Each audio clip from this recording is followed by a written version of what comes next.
할렐루야, 아멘. 고난주간에 있는 또 수요 예배에 오신 우리 성도님들 진심으로 환영하고 축복합니다. 주님께서 이 고난주간을 통해 예수 그리스도의 십자가를 깊이 묵상하라고 하신 것은 우리의 죄 때문에 주님께서 그곳에 매달리시고 물과 피를 다 쏟으신 까닭이 아닐까 생각합니다. 오늘 함께 보혈과 또 그 예수 그리스도의 희생에 관한 찬양들을 쭉 하나님 앞에 올려드릴 텐데요, 그때마다 우리의 마음에 예수 그리스도의 사랑이 차고 넘치게 흐르기를 주님의 이름으로 간절히 원하고 바랍니다. 그렇게 오늘 예배하시겠습니까? 아멘. 그렇다면 우리 첫 번째 찬양이요, 혹시 잘 모르시는 찬양일 수도 있을 것 같아요. 내가 예수를 못 박았습니다 라고 하는 찬양인데요, 이 찬양의 귀한 가사, 그 고백들이 우리의 고백이 되기를 원하고요, 잘 모르시는 분들은 가사를 보면서 마음속으로 깊이 묵상하시면서 함께 찬양 드렸으면 좋겠습니다.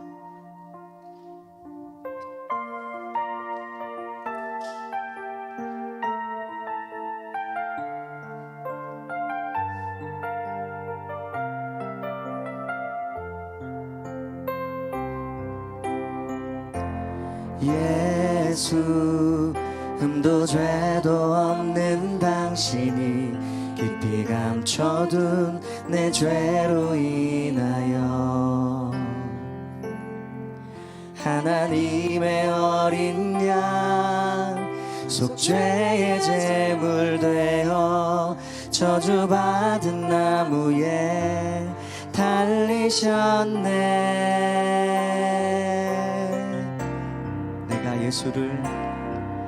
내가 예수를 당신을 부인했습니다. 내가 예수를 당신을 못 박았습니다. 당신이 행하신 일 모든 약속을 다 잊고 십자가에 예수를 매달았네. 내가 예수를 당신을 부인했습니다. 내가 예수를 당신을 못 박았습니다. 나의 모든 죄를 지고 아버지께 인도하시는 내가 예수를 못 박았습니다. 예수 참사랑과 평화의 주님, 소망 없이 멀어진 우리를 하나님과 온전히 화목해 하기 위해 십자가로 막힌 담 허무션. 우리 한 번 더 고백하겠습니다. 예수 참사랑과 평화의, 예수 참사랑과 평화의 주님, 소망 없이 멀어진 우리를 하나님과 온전히 화목해 하기 위해 십자가로 막힌 담 허무셨네. 네, 주님 그렇습니다. 내가 예수를 당신을 부인했습니다. 내가 예수를 당신을 못 박았습니다. 당신이 행하신 일 모든 약속을 다 잊고 십자가에 예수를 매달았네. 내가 예수를 당신을 부인했습니다. 내가 예수를 당신을 못 박았습니다. 나의 모든 죄를 지고 아버지께 인도하시는 내가 예수를 못 박았습니다. 내가 예수를 당신을 다시 바라봅니다. 내가 예수를 당신을 사랑합니다. 당신이 행하신 일 흔들리지 않는 사랑 깨지지 않는 약속 붙들겠네. 아멘. 내가 예수를 당신을 다시 바라봅니다. 내가 예수를 당신을 사랑합니다. 갚을 수 없는 사랑 아버지께 인도하시는 내가 예수를 사랑합니다. 아멘. 우리를 구원하신 주님께 감사의 박수 올려드리겠습니다. 우리 예수 나를 위하여 십자가를 질 때 이 찬송가의 고백 주님께 올려드리면서 우리의 마음이 주님께로 더 가까이 갔으면 좋겠습니다.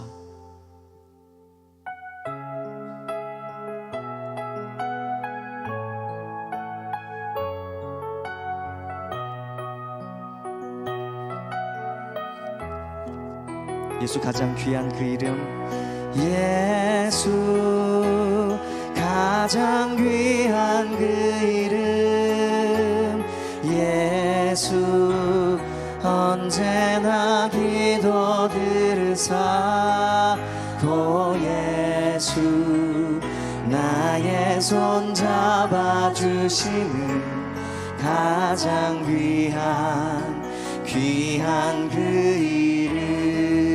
예수 가장 귀하십니다. 예수 가장 귀한 그 이름, 예수 언제나 기도 들으사 오 예수 나의 손 잡아주시는 가장 귀한 그 이름. 예수 찬양하기 원하네. 예수 찬양하기 원하네. 예수 처음과 나주 되시는 오 예수 날 위해 고통당하신 가장 귀한 그 우리 더 큰 목소리로 3절 고백하겠습니다. 예수 왕이 예수 왕이 되신 주 예수 당신의 끝없는 사랑 오 예수 목소리 높여 찬양해 가장 귀한 그 이름.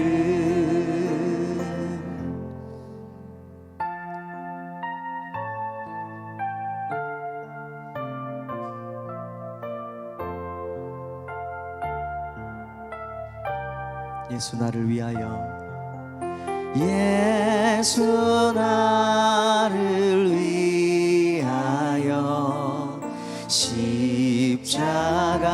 십자가를 질 때 세상 죄를 지시고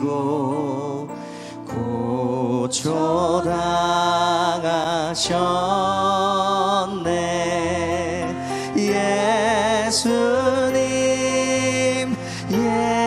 예수님 나의 죄 위하여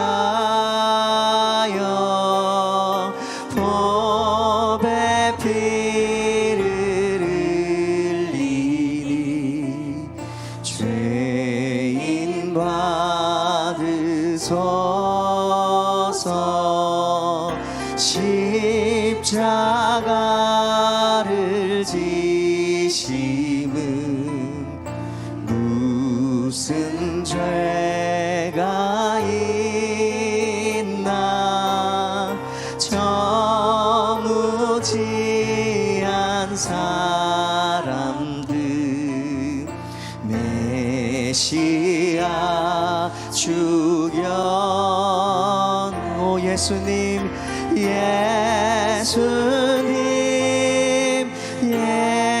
예수님 나의 죄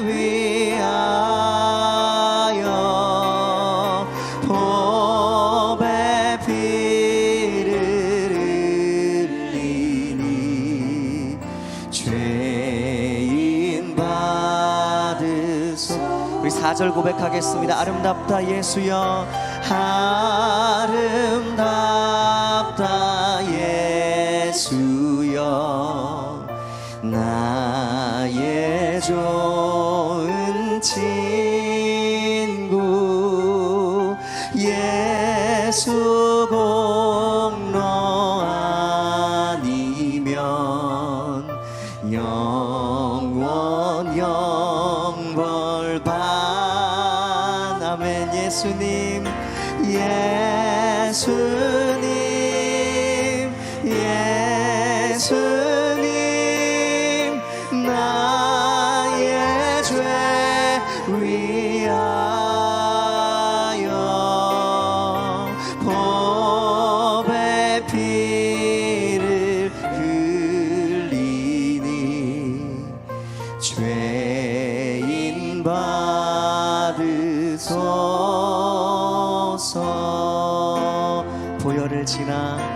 보혈을 지나 하나님 품으로 보혈을 지나 아버지 품으로 보혈을 지나 하나님 품으로 한 걸음씩 나가네 보혈을 지나 하나님 품으로 보혈을 지나 하나님 품으로 주님 보혈을 지나 아버지 품으로 날마다 가까이 보혈을 지나 하나님 품으로 한 걸음씩 나가네 존귀한 주의 보혈이 존귀한 주 보혈이 내 영을 새롭게 하시네 존귀한 주 보혈이 내 영을 새롭게 하네 보혈을 지나 주님께로 보혈을 지나 하나님 품으로 보혈을 지나 아버지 품으로 보혈을 지나 하나님 품으로 한 걸음씩 우리 한 번 더 고백하겠습니다. 보혈을 지나 하나님 품으로 보혈을 지나 하나님 품으로 보혈을 지나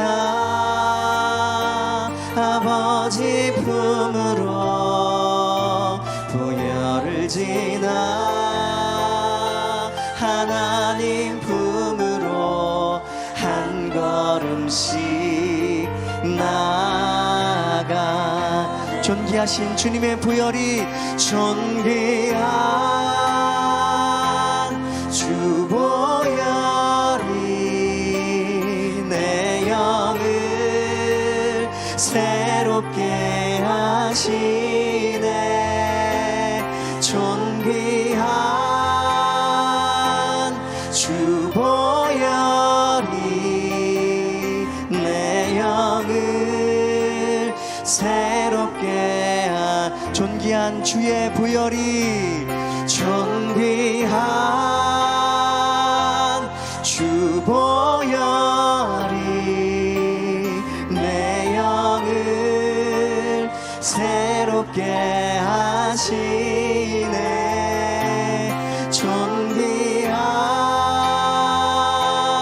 주 보혈이 내 영을 새롭게 하네.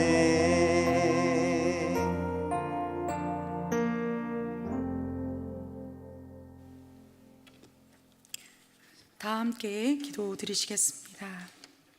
사랑의 하나님 아버지, 메마른 대지에 봄비를 촉촉히 내려주셔서 감사합니다. 만물이 소생하고 깨어나는 봄을 주시고 어느 해보다도 아름다운 벚꽃을 볼 수 있게 해주셔서 감사합니다. 이 우주 만물을 아름답게 창조하신 하나님 아버지, 인간의 욕심과 탐욕으로 가져온 지구의 온난화와 황사현상과 곳곳의 산불과 지진과 기근 속에 고통하는 인류를 긍휼히 여겨 주옵소서. 그 만물보다도 심히 부패하고 죄악 가득한 죄인들을 위해 십자가의 길을 걸어가신 우리 주님의 고난을 기억하는 하나님 고난 주간입니다. 겟세마네 동산에서 이 잔을 내게서 지나가게 해달라고 기도하셨던 우리 주님, 그러나 끝내 아버지의 뜻을 따라 순종의 길을 가신 주님을 저희들도 따라가며 순종의 삶을 살 수 있도록 도와주시옵소서. 우리 새누리 명성교회를 사랑하여 주신 하나님 감사합니다. 다시 대신방을 시작할 수 있도록 은혜 주셔서 감사합니다. 문고리를 잡고 기도할 수밖에 없었던 지난 코로나의 시간을 잊지 않고 하나님, 이 소중한 시간들을 서로를 사랑하며 서로를 돌보는 우리 교회가 될 수 있도록 도와주시옵소서. 엘플트리가 주님의 은혜 가운데 시작하게 하셔서 감사합니다. 참여하는 귀한 학생들과 가정 가운데 말씀에 깊이 뿌리를 내리는 귀한 시간이 되게 하여 주옵소서. 오늘은 처음으로 아기학교 첫 수업을 진행하였습니다. 주님, 어린 생명들을 돌보는 부모들이 지치지 않도록 도와주시고 은혜 더하여 주옵소서. 부활절 절기를 준비하는 귀한 성도님들과 목사님들 가운데 은혜 더하여 주옵소서. 특별히 이번 성금요일 예배에 온 가정이 함께 나와 주님의 십자가의 은혜를 묵상하는 귀한 시간이 되게 하여 주옵소서. 간절히 기도하옵기는 제3기 중보기도 스쿨을 준비하고 있습니다. 한 사람의 기도가 가정을 살리고 교회를 살리고 나라와 민족을 살리는 줄 믿습니다. 많은 중보기도자들이 세워질 수 있도록 우리 교회를 붙잡아 주시고 인도하여 주옵소서. 세우신 담임 목사님 영육 강건하게 날마다 붙들어 주옵시고 온 성도들 하나님 교육과 선교의 사명을 잘 감당할 수 있는 주님을 빛나시게 하는 교회가 될 수 있도록 도와주옵소서. 수요 찬양대의 찬양을 주님 기쁘게 받아 주옵시고 이제 말씀 앞으로 나아갑니다. 말씀을 들을 수 있는 귀와 사모하는 마음을 주옵시고 그 말씀으로 승리하는 모든 성도님들이 되게 하여 주옵소서. 감사드리오며 이 모든 말씀 예수 그리스도의 이름으로 기도드리옵나이다. 아멘.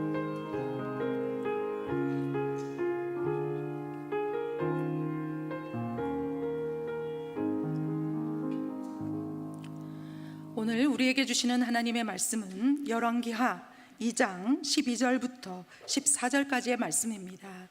열왕기하 2장 12절부터 14절까지의 말씀은 구약 562페이지쯤에 있습니다.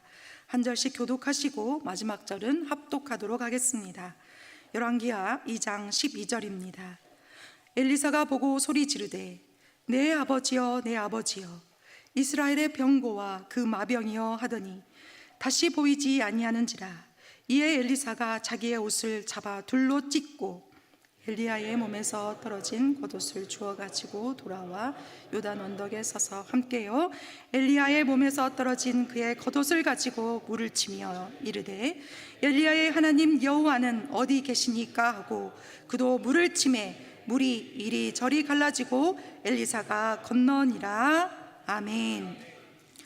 수요 찬양대가 찬양으로 하나님께 영광을 돌리신 후에 담임 목사님께서 엘리사의 하나님 제의 말씀으로 말씀 전해 주실 때에 큰 은혜의 시간이 될 줄 믿습니다.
아멘.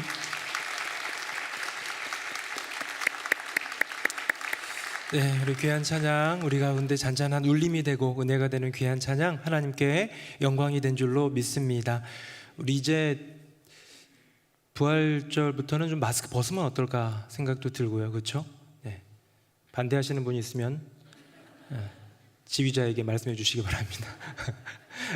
주일부터는 부활주일인데 우리 교회가 마스크 쓰는 거 제일 잘하는 것 같아요. 저만 벗고 다니는 것 같은데 좀 종종 예배 때도 크게 불편함이 없는 분들은 좀 벗어 계셔도 좋겠다라는 생각이 들고, 아마 서로를 존중하는 마음으로 당분간은 마스크 착용해 주세요라는 그런 알림의 문구가 있었기 때문에 해제 문구가 없는 한 계속 쓰실 것 같아가지고 제가 좀 고민 중에 있습니다. 어쨌든 뭐 큰 불편함이 없고 또 이렇게 내가 뭐 감기 기운이나 이런 거 없을 때에는 벗으셔도 괜찮을 것 같고, 찬양대는 아무래도 노래로 하다 보니까 조금 더 염려가 있었기 때문에 조금 더 그랬는데 이제는 좀 괜찮겠다라는 생각이 듭니다. 같이 의논해서 좋은 또 방향으로 나아가도록 하겠습니다. 지난주에 이어서 오늘 계속해서 엘리사 이야기가 나오고 있습니다. 지난주에는 엘리야가 승천해서 올라가는 그 장면까지였다면 오늘은 그 승천 이후에 직후에 보여지는 엘리사의 어떤 절규라고 할까요? 외침, 그거 뒤이어 나오는 스토리들을 통해서 우리가 이것이 얼마나 아름다운 정말로 이양인가, 우리 지난주에도 나누었고, 지난주엔 또 마침 애플트리 입학식이 있었기 때문에 우리 많은 어린이들, 청소년들, 부모님들, 교사들, 또 우리 교육자들 더불어서 다음 세대를 향한 그 우리 교회의 열정, 다음 세대로 그 선한 복음이 이어지고 귀한 사명들이 이양되어야 된다는 것을 말씀으로 나누었는데요. 이 이양의 스토리, 승계의 스토리, 이 가운데에 새로운 인물이 이제 등장을 합니다. 뭐 새로운 인물은 아니고요. 계속 있어왔던 엘리야와 엘리사가 있고, 지난주에 등장했던 이 선지 생도들이 있거든요. 이 사람들을 좀 중심으로 좀 오늘은 그 인물들을 좀 살펴보면서 우리가 좀 깨달을 것들을 안에 좀 채웠으면 좋겠고요. 하나의 물 흐르듯 이어지는 이야기로 될 것 같지는 않습니다. 세 가지의 꼭지가 있는데, 오늘 저는 바람이 있다면 여기 앉아 계신 모든 분들이, 또 영상을 통해서 시청하며 말씀을 듣는 모든 분들이 세 가지 중에서 적어도 한 가지의 예는 우리의 마음 가운데 울림이 되고 동함이 될 수 있는 그런 은혜가 있기를 예수님의 이름으로 축복합니다. 자, 먼저 엘리야입니다. 화면 보겠습니다. 제가 15절, 여러분들이 16절, 우리 17절은 같이 읽어보겠습니다. 여호와께서 그에게 이르시되 너는 내 길을 돌이켜 광야를 통하여 다메섹에 가서 이르거든 하사엘에게 기름을 부어 아람의 왕이 되게 하고,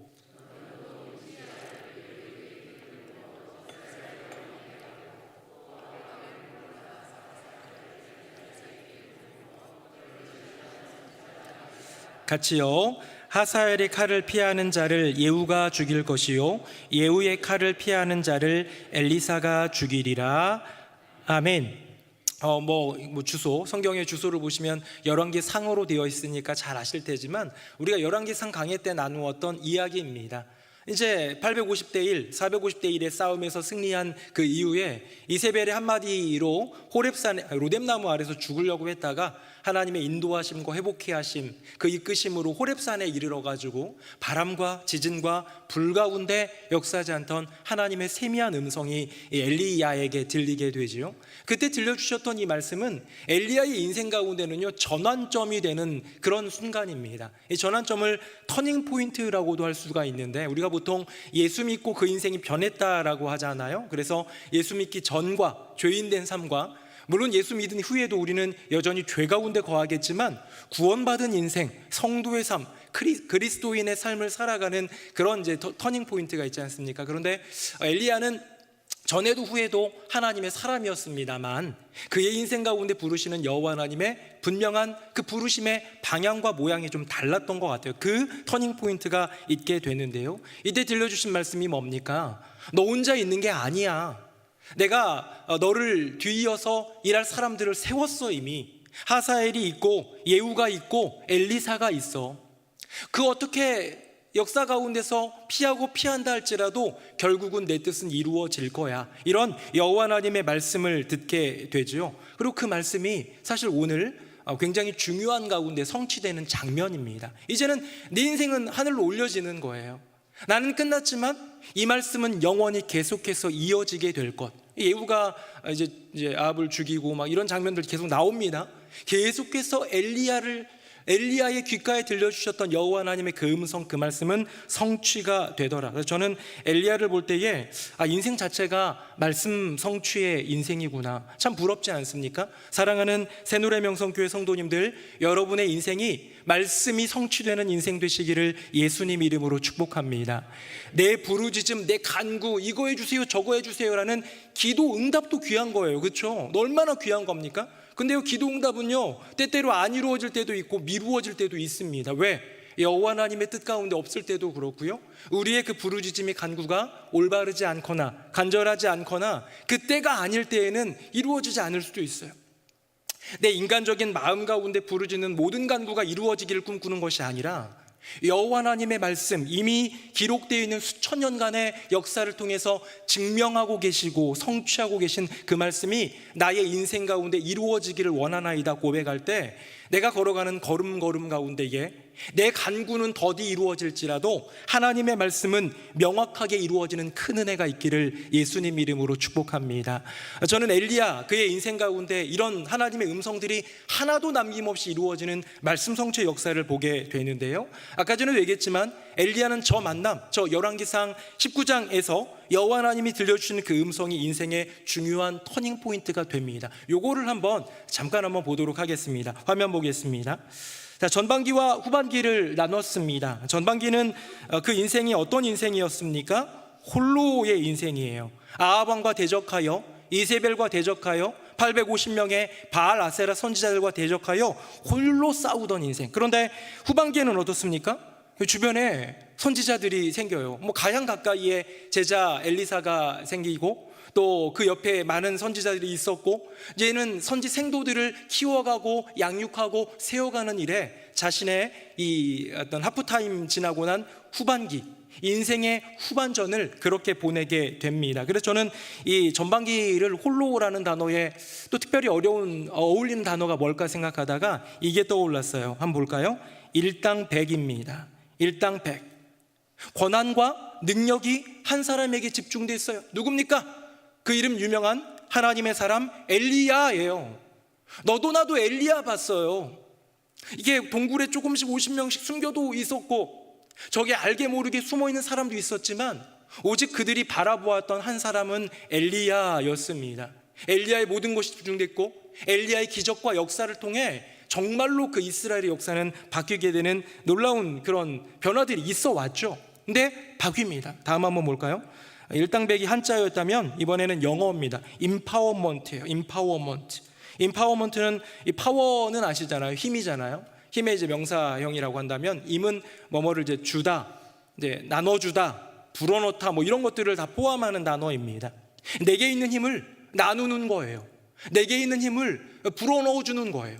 내게 있는 힘을 이양하는 거예요. 임파워먼트라는 것을 뭐 사전에 좀 찾아보면요, 기본적으로 사회에서, 기업 같은 데에서 권위를 갖고 있는 어떤 권한을 갖고 있는 권위자가, 그러니까 뭐 그룹 총수라든지 회사 사장이라든지 이런 사람들이 권한 위임이란 말을 쓸 때 임파워먼트를 씁니다. 이렇게 내게 분명히 있는 권한이지만 이거를 나누어 주는 일인 거예요. 함께의 사역인 거죠. 홀로 일당백의 인생을 살아왔지만 고독했고 외로웠고 하나님 앞에서 절규하며 죽기를 구하던 엘리야가 이제는 내게 집중되었던 그 모든 권한과 권세들, 그 능력까지도 이양하는 것, 그 사명까지도 함께하기 시작하는 것. 여러분, 이것이 바로 이 시대에 정말로 필요한 것이 아닐까. 화요일마다 우리 비택 장로님들이랑 저녁마다 비택 장로 교육을 하고 있습니다. 그래서 어제도 만나가지고 저녁에 2시간 넘는 시간 동안 아주 치열해요. 아주 그냥 질문도 많고 잘하고 계십니다. 네. 어쨌든 그런데 이제 어제는 헌법은 1교시에 배우고 2교시에는 이제 지도력에 대한 이야기를 했는데요. 일반적인 세상 지도력을 이렇게 좀 정리한 글이 있었습니다. 거기에 보니까 좋은 지도자의 자질이 있어요. 한번 들어보세요. 뭐 여러분들도 다 리더들이잖아요. 구역장이기 때문만이 리더가 아니라 내게 주어진 사명을 감당하며 무언가 영향력을 끼치고 주님과 함께 동역하는 사람들이라면 리더의 역할을 감당하는 것일진데, 좋은 지도자의 자질은 이런 거라고 합니다. 5가지가 있는데요. 생각하고 행동하는 데 민감해야 한다. 2번, 다른 사람과 잘 융화할 수 있어야 한다. 3번, 다른 사람의 의견을 존중할 줄 알아야 한다. 4번, 쉽게 실망하지 않고 의지가 강하고 의욕적이어야 한다. 마지막 5번, 이 5번을 여러분 들려드리려고 그러는데요. 리더십을 가급적 많이 분산시키려는 의욕이 있어야 된다. 그러니까 장로가 되든 목사가 되든 어느 부서의 장이 되든 세상에서도 마찬가지죠. 내게 권한이 있고 내게 어떤 주어진 어떤 여러 가지 많은, 그거는 모든 것들을 총칭하여 파워라고 해봅시다. 파워. 그 힘이 내게 있다고 할 때에 이것들을 분산시키고 나누려는 그런 의욕이 우리 안에 있어야 된다는 거죠. 리더는 모든 것을 홀로 고수해서는 안 되고 자꾸 이양해 줄 줄 알아야 됩니다. 예수님이 그러셨습니다. 여러분, 예수님은 어떠신 분이었습니까? 제자들과 함께 공생애를 살아가실 때에는 그 3년 동안 혼자 모든 걸 하는 것이 아니라 제자들에게 그런 것들을 계속해서 함께하는 분이었어요. 그 다음에 떠나실 때는 어떻게 합니까? 그것을 그대로 이양해 놓고 위임해 놓고 떠나신 분이었어요. 그래서 제가 요거를 임파워먼트에 대한 개념을, 이 엘리야가 엘리사에게 있던 임파워먼트에 대한 개념을 조금 밸런스를 좀 찾아서 여러분들과 좀 나눠보려고 합니다. 화면 보겠습니다. 가로 세로로 한번 나눠봤습니다. 가로는 뭐냐? 임파워먼트 옆으로 그것이 이렇게 나누어져야 된다는 거예요. 그 파워가 동역자들과 함께 사명의 길을 걸어가는 거예요. 나 혼자가 아니라 내게만 있는 사명이 아니라 공동의 사명을 위해 협력하라라는 분명한 부름이 있고요. 예수님이 동행한 제자들, 12제자들에게 혼자만 하는 것이 아니라 하늘나라의 비밀도 비유로 알려주시고 들려주시고 귀신을 쫓아내는 일도, 복음을 전하는 일도 맡겨주시면서 연약하고 부족해서 어느 날은 9명의 제자들이 그 귀신 들린 그 아들 하나 못 쫓아내가지고 힘들고 곤혹스러운 그런 때에 오셔서 왜 이렇게 너희들 못하느냐 이렇게 하면서 기도 외에는 이런 유가 나갈 수 없느니라 말씀해 주셨던 그런 이야기도 있는데요. 어찌됐건 연약하고 부족한 제자들이었지만 계속해서 협력하면서 그런 권한들을, 그런 할 일들을 나누어 주신 분. 다음입니다. 그럼 세로가 있어요. 그 세로는 뭡니까? 우리 지난주에 나눴던 것처럼 다음 세대로 그 사명을 이어가게 하라라는 거예요. 그게 바로 이 양이 되겠지요. 사도들 어떻습니까? 사도들은요, 예수님이 떠나신 다음에 세워진 이들이에요, 사실은. 그렇죠? 제가 제자 그리고 사도라는 제목으로 몇 달 전에 설교도 했지만, 제자들은 예수님을 따라다니던 사람이었다면 사도는 단어 자체가 보냄을 받은 자지요. 예수님으로부터 보냄받았지 예수님이랑 같이 가는 거 아니에요. 물론 세상 끝날까지 너희와 항상 함께 있으리라는 주님의 말씀과 지금도 나와 동행하시는 그 성령님의 임재로 말미암아 동행하는 사역이긴 하지만 예수님이 그 지상태의 명령을 위임하시고 보내신 그런 일이잖아요. 그래서 이 가로 세로가 있는 거, 임파워먼트의 균형이 뭐냐? 가로는 옆에 있는 동역자들을 돌아보는 것, 세로는 뭡니까? 다음 세대들에게 이것이 이양되어야 하는 것.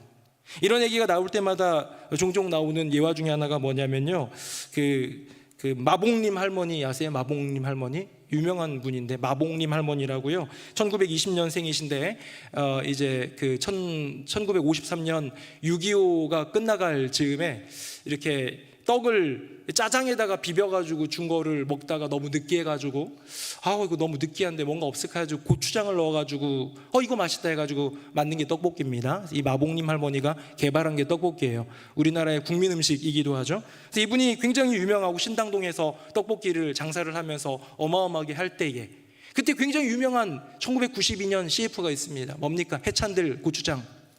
이 맛의 비법 며느리도 몰라. 기억 안 나세요? 기억나시죠? 아무도 몰라, 며느리도 몰라.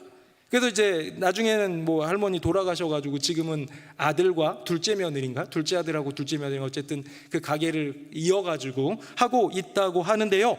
그 둘째 며느리가 증언을 했어요. 뭐라고 얘기했냐면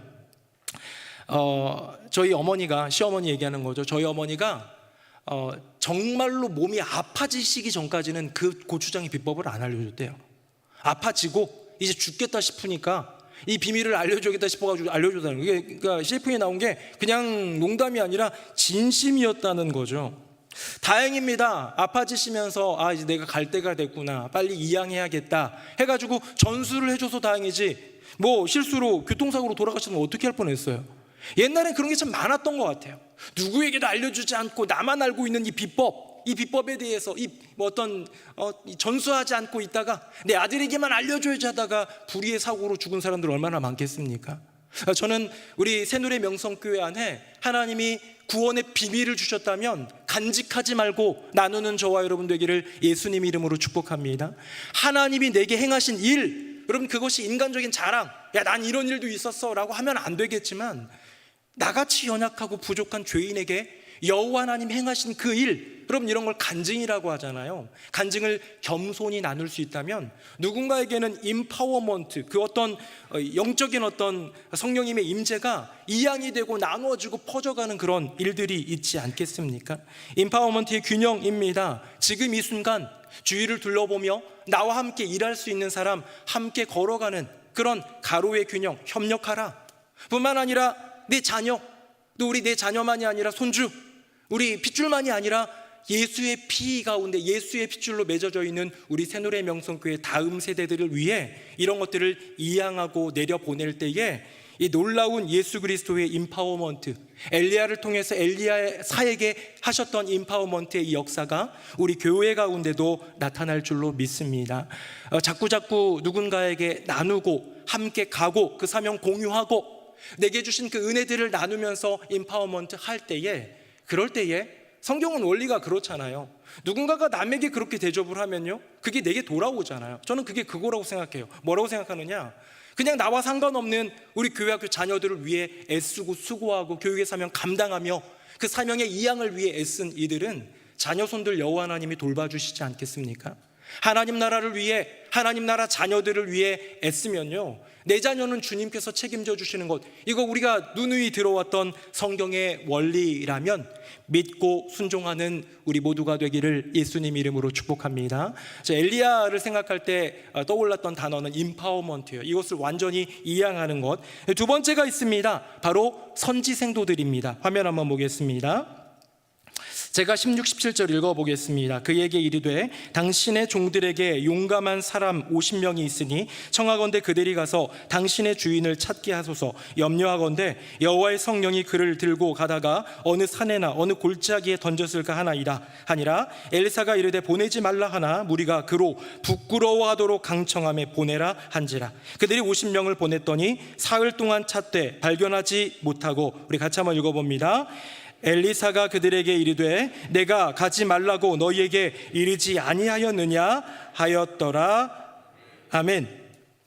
자, 두 번째 이제 등장인물입니다. 오늘 이제 세 꼭지라고 얘기했죠. 엘리야, 그 다음에 선지생도들, 그 다음에 엘리사가 되겠습니다. 여러분, 선지생도들, 저는 이 장면을 보면서요 의아한 게 두 가지 질문이 있습니다. 일단 이 상황은 어떤 상황이냐?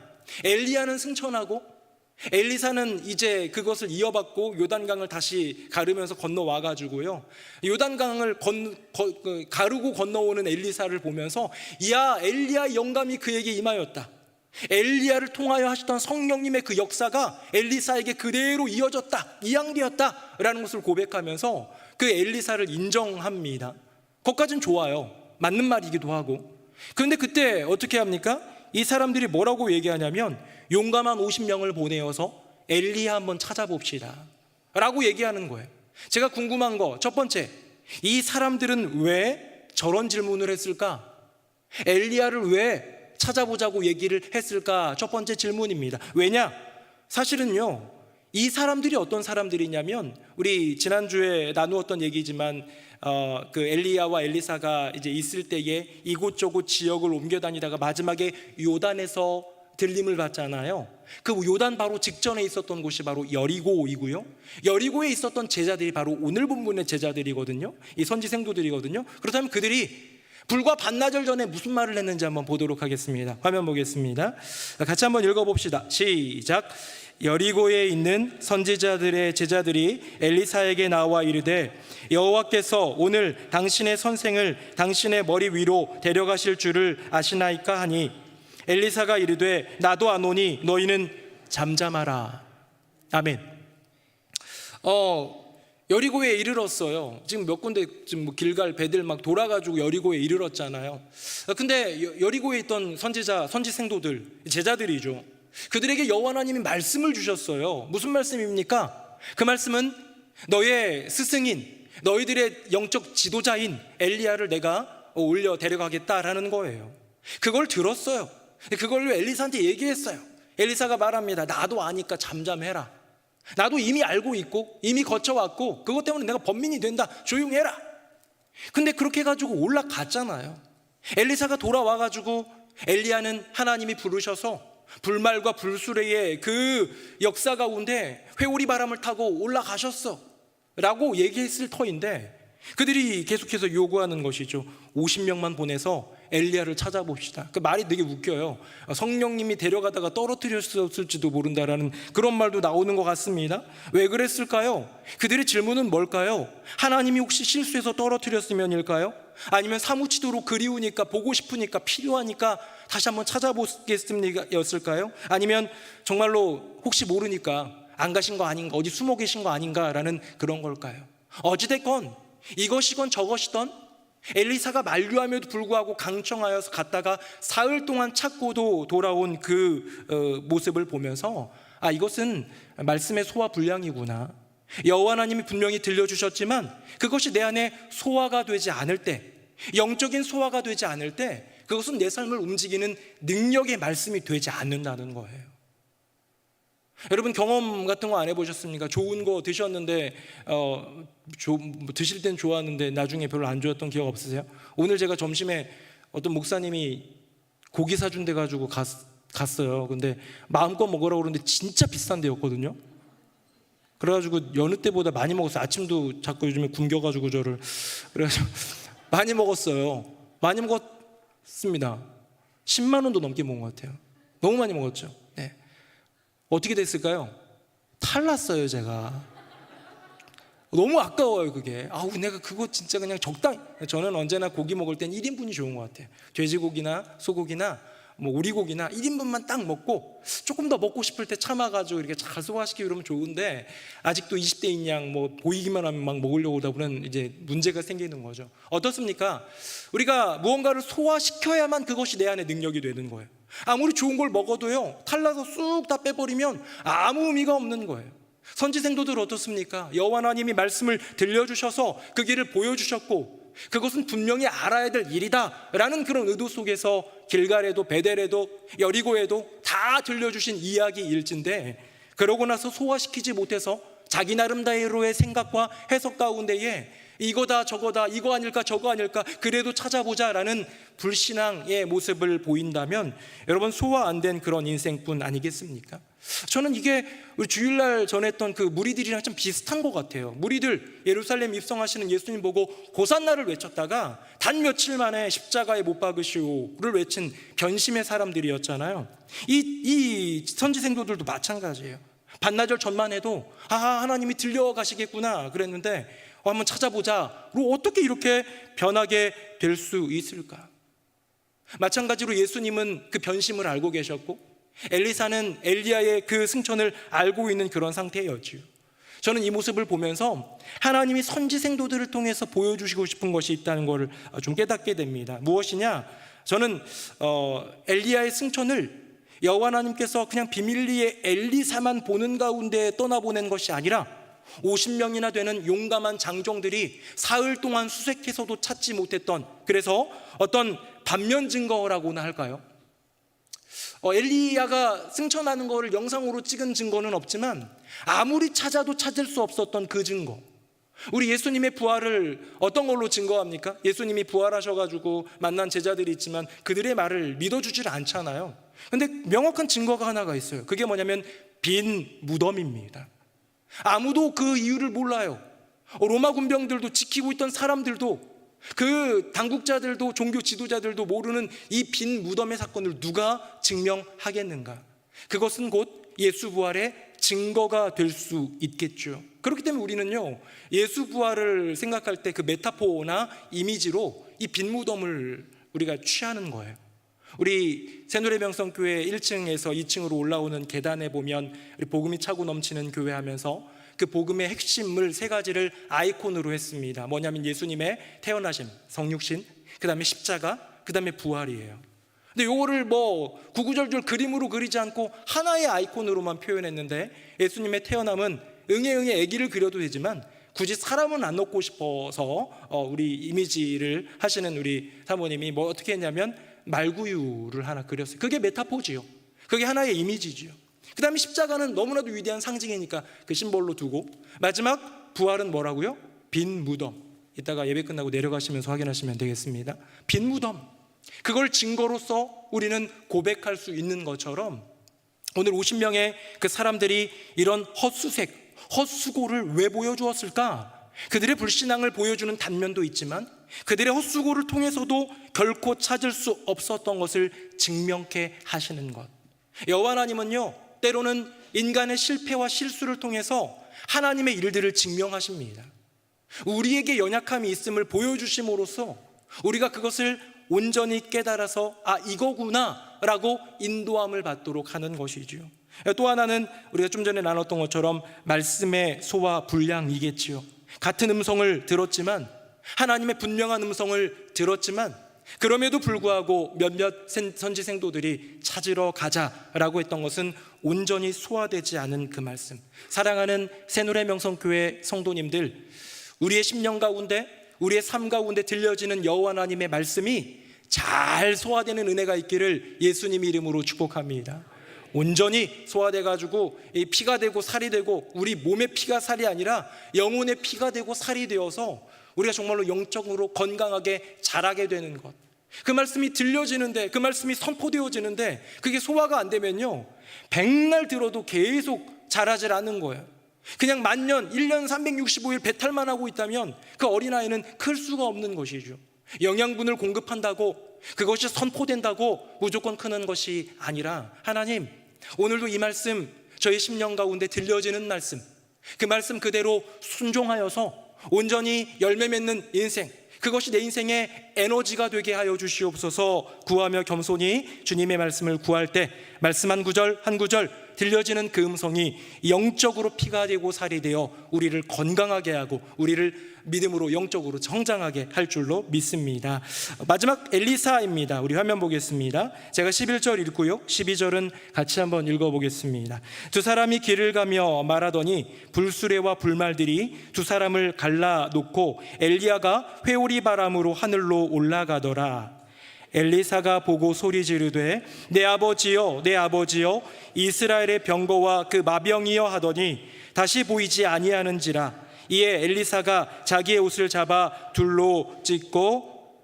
아멘. 우리 11절은 이제 지난주까지 본문이었죠. 딱 거기가 경계예요. 12절은 오늘부터 본문입니다. 11절은 엘리야가 승천했고요, 12절은 그 승천하는 엘리야를 보면서 보였던 엘리사의 즉각적인 반응이었습니다. 11절에 엘리야가 회오리 바람 타고 올라갔습니다. 이거 이제 지난주에도 나눴던 기적 같은 역사죠. 근데 이걸 보면서 엘리사가 뭐라고 외쳤냐면요, 내 아버지여 내 아버지여 이스라엘의 병거와 그 마병이여 라고 외칩니다. 이 뜻은 도대체 뭘까? 이거 굉장히 중요한 외침인 것 같은데 라는 생각이 좀 드는데요, 지금 엘리사가 소리 지르는 건 뭐냐면 엘리야 그는 내 아버지였다는 거예요. 여러분, 엘리사 아버지가 엘리야입니까? 아니죠. 엘리사는 아버지가 따로 있잖아요. 그런데 이 엘리사가 나의 아버지라고 고백하는 그건 뭐냐면 내 인생의 아버지로 모신 분이기 때문입니다. 엘리사는 어떤 인생입니까? 사실은 부유한 지주의 아들이었죠. 막 소를 12개월이 소였나요? 어마어마한 소를 몰면서 이렇게 농경을 하는, 충분히 벌고 평생 살 수 있는 그런 인생이었는데 엘리야가 어느 날 불렀죠. 그랬더니 그 수레 같은 거를 다 부숴가지고 불살라가지고 소를 태워가지고 이웃과 함께 나누고 가족과 함께 나누고 온전히 다른 인생을, 모든 것을 버리고 이제는 당신이 나의 아버지입니다.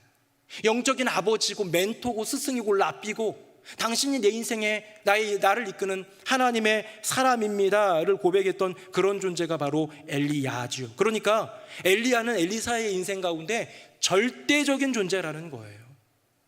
자, 그렇다면 이스라엘의 병거와 마병은 뭡니까? 이스라엘은 지금 아합의 시대에 영적으로 볼 때 극도로 더 악해졌어요. 가장 어두운 시대입니다. 그럼 이 시대의 끝은 뭡니까? 망하는 거예요. 이스라엘 앞에는 망하는 길밖에 없는 거예요. 그러나 한 줄기 빛이 있었으니 그가 바로 엘리야였고, 엘리야 당신으로 말미암아 이스라엘 가운데 다시 회복의 그런 불길이 일어나는데, 바알 아세라 선지자들 잡아다가 기드론 시내까지 다 죽이고 막 이런 어떤 살육을 포함하여서 어떤 기적의 역사들을 보여주는 일들을 행하였는데, 당신이 가신다면 이 이스라엘, 그 병거와 마병이라는 것은 군력을 얘기하는 거죠. 힘을 얘기하는 거죠. 이 나라가 어찌 지탱할 수 있겠는가? 즉 엘리야는 엘리사라는 인생의 절대적인 존재였고 이스라엘이라는 나라의 영적인 절대적인 횃불과 같은 존재였습니다. 그가 떠난 거예요. 그래서 엘리사는 옷을 찢으면서 부르짖고 있는 것이죠. 내 아버지여를 외치는 그 속내에는 내 인생 어떻게 하지라는 인생의 절박함과 인생의 절벽 앞에 선 엘리사의 마음을 우리는 느껴야 하고요. 그리고 이스라엘의 병거와 그 마병이여라는 말은 이제 국가의 존망 앞에서 이제는 패망밖에 없다라는 그런 어떤 두려움, 그런 어두움, 그런 정말로 공포 가운데에 있는 엘리사의 생각을 우리는 떠올려야 하는 것이지요. 사랑하는 새노래 명성교회 성도님들, 엘리야가 엘리사의 인생의 절대적인 존재입니까? 그건 그의 생각이었어요. 그렇게 느낄 수밖에 없었고 인생을 건 존재 맞지요. 여러분, 엘리야가 이스라엘이라는 나라의 그 존망을 결정짓는 유일한 잣대이자 절대자입니까? 아니잖아요. 그런데 엘리사에게, 수많은 선지 생도들에게, 심지어 여호와 하나님을 몰래 믿는 백성들에게 있어서 엘리야는 절대적인 존재였을 수도 있어요. 그런 외침입니다. 그런 절박한 외침 가운데에 여호와 하나님은 어떤 은혜를 주시느냐? 그때 우리 주 여호와 하나님을 만나게 하시는 은혜를 주시는 줄로 믿습니다. 오늘 본문의 이야기를 더 이어가 볼까요? 우리 화면 보겠습니다. 우리 방금 12절은 읽었고요. 13절 제가 읽어보겠습니다. 엘리야의 몸에서 떨어진 겉옷을 주워가지고 돌아와 요단 언덕에 서서, 14절 같이요, 시작. 엘리야의 몸에서 떨어진 그의 겉옷을 가지고 물을 치며 이르되 엘리야의 하나님 여호와는 어디 계시나이까 하고 그도 물을 치매 물이 이리저리 갈라지고 엘리사가 건너가니라. 아멘. 엘리야의 몸에서 떨어진 그 겉옷을 가지고 요단을 앞에 선 거예요. 그러니까 요단을 건널 때 엘리야가 이렇게 쳐가지고 요단이 갈라지는 그 기적의 역사를 지난주 잠깐 언급하면서 지나갔는데요. 그러게 회오리바람 타고 날아갔기 때문에 다시 돌아와야 되잖아요. 돌아와야 되는데 헤엄칠 수도 없고 이걸 어떻게 해야 되나 싶을 때 엘리사가 외쳤던 그 고백은 뭐냐면 엘리야의 하나님 여호와는 어디 계시니까 였어요. 맞죠? 그럼 지금까지 엘리사의 인생 가운데 그의 하나님은 없었을 거예요. 언제나 엘리야의 하나님이었어요. 나를 부르는 저 엘리야라는 선지자, 이 이스라엘의 불꽃 같은 희망, 저 존재가 내 인생의 절대적인 존재였고, 저분의 하나님이 내가 존경하고 따를 수밖에 없는, 하지만 멀찍이 떨어져 있는 그 존재의 하나님으로만 고백해 오다가요, 이 마지막 절박한 순간에 한번 외치죠. 뭐라고 외칩니까? 나의 하나님 어디 있나요가를 외치지 않았어요. 엘리야의 하나님 여호와는 어디 계시나이까를 외쳤는데요. 어디 그 다음에 하나님의 음성이 있습니까? 없지요. 그래서 저는 없지만 분명한 여호와 하나님의 답을 볼 수 있습니다. 그 겉옷을 가지고 물을 치니까요, 물이 이리저리 갈라지고 엘리사가 건너게 하심으로써 이 행간에, 여기 안에 하나님의 음성은 분명하게 기록되어 있지 않지만 주님이 들려주시는 말씀, 엘리야의 하나님이 바로 너와 함께 있고 그 엘리야의 하나님은 이제 너의 하나님이다 라는 주님의 분명한 부름이 있지 않았겠습니까? 이후로요, 엘리사는 단 한 번도 엘리야의 하나님을 외치고 찾지 않습니다. 내가 믿는 여호와 하나님의 이름으로 일들을 행하는 일들을 앞으로 계속해서 보게 될 거예요. 이것이 무엇입니까? 엘리사는 이 순간, 나의 인생의 가장 절박한 순간, 나의 인생의 절대적인 존재라고 했던 분이 사라졌기에, 이 나라에, 내가 속한 나라의 절대적인 그런 존재가 사라졌기에 이젠 모든 것이 무너진 것 같은 절박한 순간에 여호와 하나님을 만나게 되었기에 이제 말로 다 할 수 없는 하나님의 기적들, 엘리사를 통해서 이루어 가시면서 엘리야를 통한 그 사명이 이양되어서 이어지는 것들을 우리는 보게 되지 않습니까? 사랑하는 새노래명성교회 성도님들, 인생의 절박한 순간에 나의 하나님을 만나는 은혜가 있기를 예수님의 이름으로 축복합니다. 이 가장 대표적인 인물이 바로 야곱이지요. 우리 야곱 한번 보겠습니다. 우리 같이 한번 읽어볼까요? 시작. 우리가 일어나 베델로 올라가자 내 환난 날에 내게 응답하시며 내가 가는 길에서 나와 함께 하신 하나님께 내가 거기서 제단을 쌓으려 하노라 하매. 아멘. 야곱은 한 번도 나의 하나님을 고백해 본 적이 없잖아요. 매번 할아버지 아브라함의 하나님, 아버지 이삭의 경외하는 이 등등의 어떤 이름들로 여호와 하나님을 외치고 찾고 그렇게 맹세하고 그랬는데요, 가장 절박한 순간, 딸은 겁탈을 당하고 아들들은 살인자가 되었고 그 가나안 족속들은 이제 둘러친 그 거대한 족속들이 이 살인마가 된 우리 아들들, 우리 가족을 죽이려 들 수밖에 없는 가장 다급하고 절망적인 순간, 인생의 가장 절박한 순간, 야곱은 깨닫습니다. 베델로 올라가야겠다. 그분은 할아버지 아브라함의 하나님만이 아니었구나. 내 아버지 이삭이 경외하는 이만이 아니었구나. 생각해보니 나의 모든 환난날 가운데 나와 함께 하시고 내가 가는 모든 길에 나와 동행하신, 나를 도와주신 그 하나님이 내 하나님이었구나를 고백하면서 드디어 나만의 베델로 올라가는 야곱을 우리는 보게 되지요. 이것도 마찬가지입니다. 절박한 순간에, 가장 궁급한 때에, 아무것도 의지할 것이 없는 그때에 나의 하나님을 만나게 되는 것. 사랑하는 새노래명성교회 성도님들, 혹시 인생에 다시 만나고 싶지 않은 절박한 그런 순간을 마주하신 분 계십니까? 아니면 우리 인생을 살다가 어느 순간 이런 일들이 찾아온다 할지라도 지금은 두루 평안하고 행복한 인생을 살아가고 있고 믿음으로 잘 살아가는 것 같지만 내 인생 가운데 말로 다 할 수 없는 절박한 순간의 때가 찾아올 때 혹시 우리 하나님께서 내가 너의 하나님이 되고 싶다라는 마음으로 당신을 초청하는 그런 여호와 하나님의 초청은 아닐까요? 우리 새노래명성교회 성도님들, 우리 인생의 절박함 속에서, 그 고난, 그 시련 속에서, 그 시험 속에서 나의 하나님을 찾고 고백하기에, 그렇기 때문에 결국 반드시 승리를 이루는 저와 여러분 우리 모두가 되기를 예수님의 이름으로 축복합니다. 아멘. 우리 함께 찬양하겠습니다.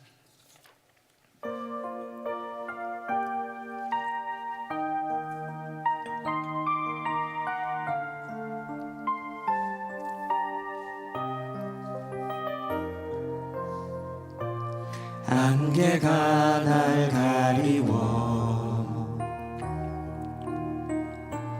내 믿음은 들리려 할 때 나 주님께 나아가네.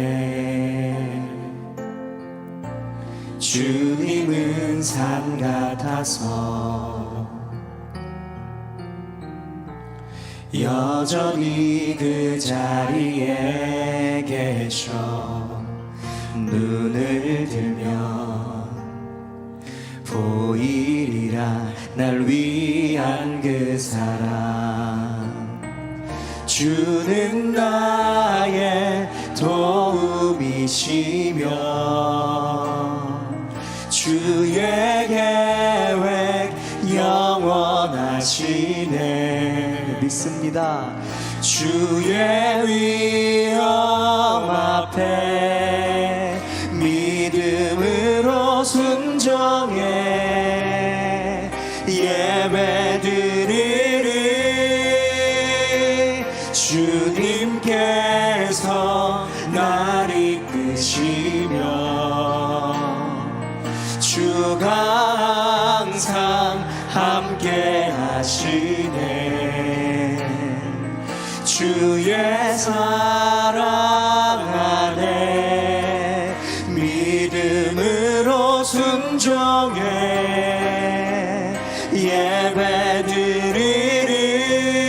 예배드리리 영원히. 네, 그렇습니다. 우리 주님은 산 같아서, 주님은 산 같아서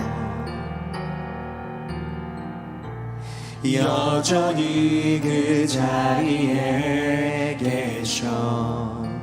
눈을 들면 보이리라 날 위한 그 사랑. 아멘. 주는 나의 도움이시며 주의 계획 영원하시네. 주의 위엄 앞에 믿음으로 순종해 예배드리리. 주님께서 날 이끄시며 주가 항상 함께 하시네. 주의 사랑 안에 믿음으로 순종해 예배드리리. 주는 나의 도움이시며 주는 나의 도움이시며 주의 계획 영원하시네. 주의 위엄 앞에 믿음으로 순종해 예배드리리. 주님께서 날 이끄십니다. 주님께서 주님께서 나 이끄시며 주가 항상 함께 하시네. 주의 사랑 안에 믿음으로 순종해 예배 드리리 영원히. 어쩌면 오늘 우리가 부른 가사처럼 엘리사의 입장에서는 나의 인생의 절대적인 존재였던 엘리야가 떠날 때 마치 안개가 내 인생을 가리는 것 같은 답답함과 두려움을 느꼈을 것입니다. 믿음이 흔들리고 어떻게 해야 될지 모를 그때에 다시 여호와 하나님을 찾고 나아갈 때 산 같으신 주님, 안개 있지만 안개 너머에 여전히 산처럼 그 자리에 계신 그 주님을 만나며 나의 하나님을 만나는 것, 여러분 이것이 주님의 초청 아니겠습니까? 이 시간 기도할 때 아버지 하나님, 세상 누군가의 하나님이 아니라 나의 하나님이 되어 주시옵소서. 나를 위해 십자가에 달리신 주님, 나를 위해 부활하신 주님, 그 나의 주님을 만나기를 원합니다. 인생의 절박한 순간에서 나의 하나님을 고백하며 승리하는 인생 되게 하여 주시옵소서. 우리 두 손 들고 주님의 이름 3번 부르짖고 같이 기도하겠습니다. 주여 주여 주여. 살아계신 아버지 하나님, 우리의 인생 가운데 절박함이 찾아올 때가 있음을 봅니다. 우리의 인생 가운데 감당할 수 없는 시련과 시험 가운데 머무를 때가 있음을 봅니다. 안개가 내 인생을 가리운 것 같고 앞이 아무것도 보이지 않는 캄캄함 속에서 어찌할 바를 알지 못하는 그런 인생, 어쩌면 믿는 자인 우리의 인생 가운데 마땅히 나타날 수 있는 그런 상황, 그런 순간이지만 그때의 주님 여전히 그 자리에 서 계신 산 같으신 주님을 바라볼 수 있는 믿음 도하여 주시옵소서. 엘리사가 그 순간에 여호와 하나님을 찾을 때 엘리야의 하나님을 넘어 이제 엘리사의 하나님, 나의 하나님을 고백하게 된 것처럼 만나고 고백하고 의지하여 나의 인생 가운데 이스라엘의 역사 가운데 하나님이 쓰시는 주의 종이 되었던 것처럼 이 주님, 주님만이 나의 도움이시고 주님만이 나의 인생 가운데 산성이시고 주님이 빛이요 소망이심을 고백하며 믿음으로 나아갈 수 있는 은혜가 있게 하여 주시옵소서. 우리는 늘 넘어지는 자이지만, 우리는 늘 두려움 가운데 빠지는 불신앙의 인생들 있지만 다시 한번 주님 우리를 불러주시고 우리를 만나주셔서 우리 주 여호와 하나님, 나의 하나님, 우리 주 예수 그리스도 나의 주님, 나의 예수님을 만나게 되는 은혜를 도하여 주시옵소서. 아멘. 살아계신 아버지 하나님, 우리의 인생 가운데 주님은 우리를 늘 만나주시는 나의 하나님이심을 고백합니다. 때때로 우리의 믿음이 연약해지고 부족해져서 인생의 절박함이 찾아오기에 그 믿음이 흔들리면서 안개의 길을 걷는 것 같은 두려움이 있을 때 여전히 산 같으셔서 그 자리에 서 계신 여호와 하나님 바라보며, 여전히 나를 사랑하시는 나의 하나님 바라보며, 여전히 베델 하나님이신 주님 바라보며, 여전히 나의 주, 나의 하나님이라 고백했던 그 귀한 제자들의 고백처럼 나의 하나님을 고백하며 나아갈 수 있는 우리 모두가 되게 하여 주시옵소서. 고난주간을 지내고 있습니다. 예수님의 부활을 기다리며 예수님 십자가의 길을 함께 걸어가고 있습니다. 이때에 그저 들려지는 이야기 속에 예수님, 저 너머에 있는 예수님의 행적만 귀로 듣는 것이 아니라 나를 위해 십자가를 지신 나의 주님, 나를 위해 다시 살아나신 나의 주 예수님, 그분을 만나고 그분을 고백하는 귀한 은혜의 시간이 되게 하여 주시옵소서. 다른 그 어느 누구의 하나님이 아닌 나의 주님이신 우리 주 예수 그리스도의 이름으로 기도드립니다. 아멘.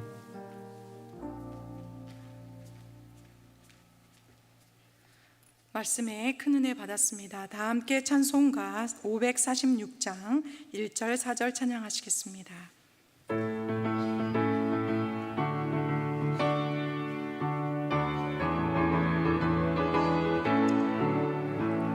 주님 약속하신 말씀 위에서 영원토록 주를 찬송하리라. 소리 높여 주께 영광 돌리며 약속 믿고 굳게 서리라. 굳게 서리 영원하신 말씀 위에 굳게 서리. 굳게 서리 그 말씀 위에 굳게 서리라. 주님 약속하신 말씀 위에서 성령 인도하는 대로 행하며 주님 품에 항상 안식 얻으며 약속 믿고 굳게 서리라. 굳게 서리 영원하신 말씀 위에 굳게 서리. 굳게 서리 그 말씀 위에 굳게 서리라. 아멘. 이후의 순서는 담임 목사님께서 인도해 주시겠습니다. 네, 고난주간 우리 수요예배 나오신 모든 분들 주님의 이름으로 환영합니다. 고난주간을 잘 보내시고 계신가요? 아마 일상을 살아가시면서 늘 분주한 그대로 살아가시기도 하지만 다시 예수 그리스도의 십자가를 묵상하고 또 새벽을 깨우며 십자가의 그 은혜를 말씀으로 듣고 하루하루를 보내시는 우리 모두가 되기를 바라고, 이번 주 금요일에는 성금요일입니다. 그래서 성금요일 기도회로 모이게 되는데요, 오셔서 정말 1년 365일 중에 특별히 더 깊은 상징을 바라보면서 그 십자가 가운데로 나아갈 수 있는 은혜의 자리에 다 나오셔서 주님 바라보고 주님께 기도드리고 주님의 말씀을 듣고 나아가는 은혜의 시간이 되기를 간절히 바라겠습니다. 부활주일입니다. 이번 부활주일은 부활의 식탁 그리고 초대라는 제목으로 주제로 준비 중에 있고, 주일 낮예배 때는 정말로 오랜만에 성찬식을 합니다. 아마 작년인가 고난주간에 성찬식을 했던 것 같은데, 주일 낮예배에 성찬식을 하는 것은 3년 만, 4년 만인 것 같아요. 참 이게 오래됐는데요, 우리가 성찬식을 통하여서 예수님의 피와 또 예수님의 그 살, 그 찢기심과 그 흘리심에 동참하고 예수의 부활에 동참하는 은혜가 있기를 원합니다. 또 아울러서 부활절 연합예배는 또 오후 3시에 진행된다는 거 기억해 주시고 많이 참여해 주시기를 부탁드립니다. 보통 이렇게 행사들을 하면 가끔 성도님들이 참여할 수 있는 것들을 준비위원들이 구성하는데, 이번에는 이렇게 삼행시, 사행시가 있습니다. 그냥 하나보다 하지 마시고 여기다가 부활절, 새노래, 예수 부활이라는 이게 3가지의 제시어가 있습니다. 그 중에 하나만 쓰시면 되는 거예요. 그래서 한번 써서 우리 2층 로비에다가 내주시고 그러면 우리 준비위원들도 힘이 되고 또 우리 서로도 또 나중에 이렇게 붙여가지고 보다 보면 은혜가 될 것 같습니다. 그리고 아마 참여를 제가 물어보지는 않았지만 제 생각엔 좀 저조할 것 같아요. 왜 저조하냐 생각했더니 상품을 제가 얘기를 안 했더라고요. 그렇죠? 네. 상품이 있습니다. 상품이 있어요. 1등상 뭐 크진 않습니다만 1등상이 식권 20장인가요? 식권 20장이면 어딥니까? 20번 밥을 먹을 수 있는데, 그렇죠? 얼마나 좋은 겁니까? 1등, 2등, 3등 뭐 있으니까요, 열심히. 그래서 제가 심사를 합니다. 여러 사람들이 하게다 보면 별로 안 될 것 같아가지고요, 제가 다 볼 거예요. 그런데 뒤에 있는 이름은 안 보고 그래서 앞뒤로 한 거예요. 그래서 이것만 보면서 심사를 한 다음에 체크해가지고 드리면 이제 뒤에 보겠죠. 이 사람이 됐구나, 이 성도님이 됐구나, 이럴 텐데 기발한 거, 또 은혜 되는 거, 마음에 울림이 되는 거, 재밌는 거, 다양한 것들을 통해 가지고 제가 심사를 할 테니까요, 우리 마음을 담아서 내주시고 부담 갖지 마세요. 여러분들 거 웬만하면 안 될 거니까 그냥 부담 갖지 마시고 일단 내는 데에 집중을 해주시면 좋겠습니다. 네, 그리고 청년대학부 레사랑 초청 예배 잘 준비하고 있습니다. 우리 청년들을 위해서 응원해 주시고 기도해 주시기를 부탁드리겠습니다. 중보기도스쿨 3기를 시작합니다. 이제 작년에 1기, 2기 있었는데 이번에는 3기를 준 인텐시브 코스로 4주간 이렇게 진행이 되는데요, 혹시 그 중보기도스쿨 참여를 안 하신 분들 중에 중보기도의 사역에 좀 동참하기를 원한다, 조금 더 기도로의 어떤 하나님의 분명한 부름과 초청이 있다라는 생각이 드시면 기꺼이 오셔서 함께 나누고, 어렵지 않습니다. 함께 나누고 배우고 또 내게 주어진 시간에 도전하면서 믿음의 길, 기도의 길 걸어가는 우리 모두가 되기를 바라겠습니다. 오늘 구역장 교육이 있습니다. 남아주시기를 바라고요. 우리 다 함께 자리에서 일어나시겠습니다. 우리 옆에 분들과 인사하겠습니다. 십자가로 승리합시다. 시작. 십자가로 승리합시다. 십자가로 승리합시다. 한 번 더 인사할 텐데요. 오늘 말씀 생각하면서 나의 하나님은 살아계십니다. 시작. 나의 하나님은 살아계십니다. 나의 하나님은 살아계십니다. 우리 나의 피난처 예수 함께 찬양하겠습니다.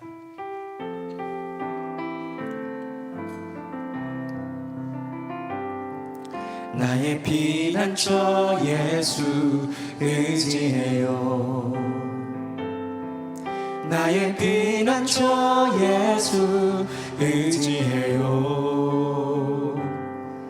나의 가는 길에 거센 바람 몰아쳐와도 나의 피난처 예수 의지해요. 나는 영원히 주님 사랑해요. 나는 영원히 주님 사랑해요. 세상 어떤 것도 나의 사랑 끊을 수 없네. 나는 영원히 주님 사랑해요. 아버지 나를 사랑하시니 나의 모든 것 주께 드려요. 아버지 내가 여기 있으니 주님 영광 위하여 써주세요. 아버지 나를 사랑하시니 나의 모든 것 주께 드려요. 아버지 내가 여기 있으니 주님 영광 위하여 써주세요. 주님 교회 위하여, 주님 교회 위하여 써주세요. 주님 나라 위하여, 주님 나라 위하여 써주세요. 우리 한 가지 더 함께 기도하고 마치기를 바라는데요.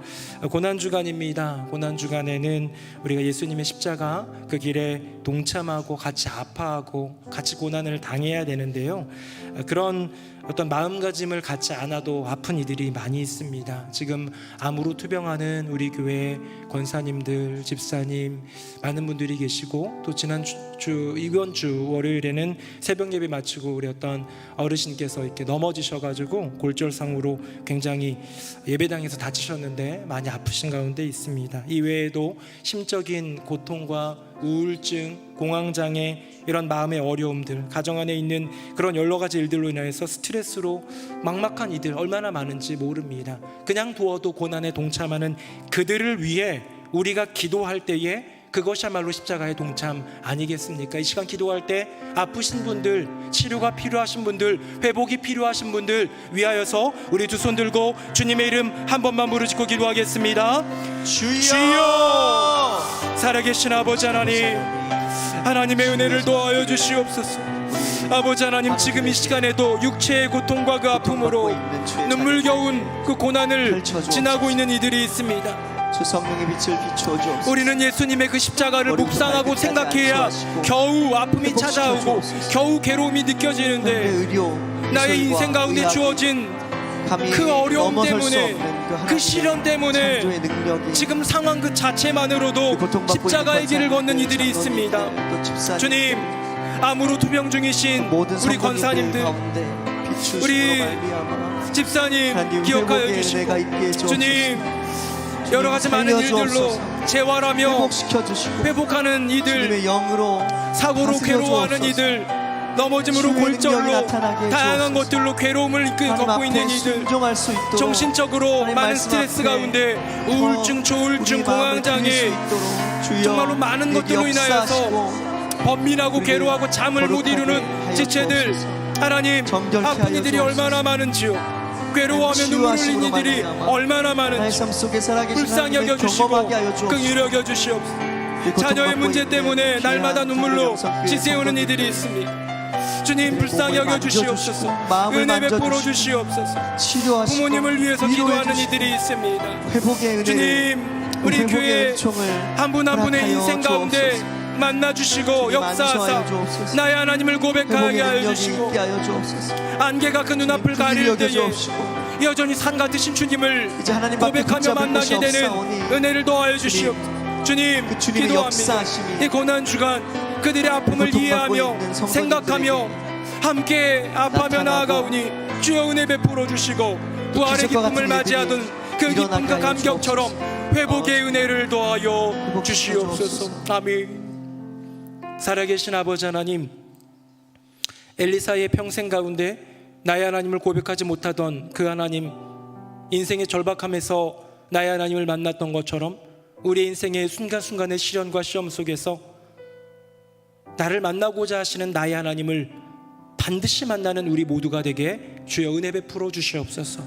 고난주간 십자가의 길을 묵상하며 고민하는 우리의 삶, 우리는 깊이 생각하고 노력해야 겨우 느껴지는데 인생에 주어진 상황 가운데 주어진 육체의 아픔과 질병, 사고 때문에 경제적인 어려움이나 정신적인 그런 질병들 때문에 말 그대로 십자가의 고난을 겪고 있는 지체들이 있습니다. 주여 불쌍히 여겨주시고 하나님 그들을 위로하여 주시옵소서. 내가 너의 하나님이다, 내가 너의 주 하나님이다 말씀해 주시며 십자가의 동행, 부활의 기쁨으로 맞이할 것이다 약속하여 주셔서 회복의 길로 인도하시는 주님을 만나게 주여 역사하여 주시옵소서. 기도할 때에 함께 간구할 때에 들어주시는 주님이신 줄로 믿사오니 우리 성도님들 아픈 이들 위해, 어려움을 겪고 있는 이들 위해, 고난과 시련 중에 있는 이들을 위해 함께 기도할 때에 우리 새누리 명성교회 그 어둠, 그 안개를 벗어나 산 같으신 주님 만나 주님 앞에 이르러 주님께 영광 돌리는 회복의 인생 살아가게 하여 주시옵소서. 오늘도 수요 예배 나오신 모든 분들 하나님 기억하여 주시고 이곳저곳에서 예배를 섬기며 또 부활주의를 준비하느라 수고하는 준비위원들 기억하사 은혜를 채워주시고 복으로 함께하여 주시옵소서. 성금요일 예배 은혜 가운데 주님 잘 맞이하며 예수님을 깊이 우리의 심령 가운데 모시는 시간 되게 하여 주시고 부활주일 그 부활의 기쁨을 감격을 맞이하는 복된 주일이 되게 하여 주시옵소서. 감사 찬송 영광 올려드리며 예수님 이름으로 축복하며 기도드립니다. 아멘. 이제는 우리 주 예수 그리스도의 은혜와 아버지 하나님의 크고 놀라우신 그 사랑과 성령님의 교통하심이 나의 인생 가운데 인생의 절박함이 있다 할지라도 나의 하나님을 부르라 말씀하시는 그 하나님을 만나 회복하고 승리할 것을 다짐하며 신뢰하며 믿음으로 나아가는 새누리 명성교회 모든 교우들 머리머리 위에 그 삶과 가정과 앞날 위에 이제부터 영원토록 함께 하시기를 간절히 축원하옵나이다. 아멘.